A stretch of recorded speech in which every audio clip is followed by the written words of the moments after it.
I can normally take or leave aubergines, mainly leave, but when I did a fire fermented smoke course cooking on an open fire last year, we did babaganoosh, which is aubergine based, and it was banging, so I've made some more.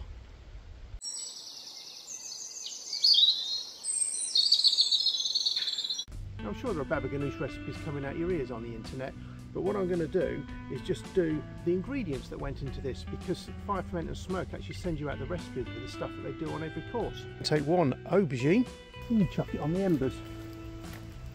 Keep checking it every few minutes, and when it gets like this, turn it over. So what I'm going to do is slit this open, scoop the flesh out and put it in this bowl.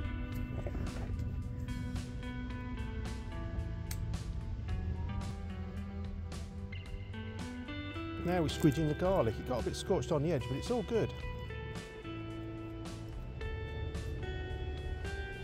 Then we add some tahini, salt, cumin and oil, along with some lemon juice. Stir it all in.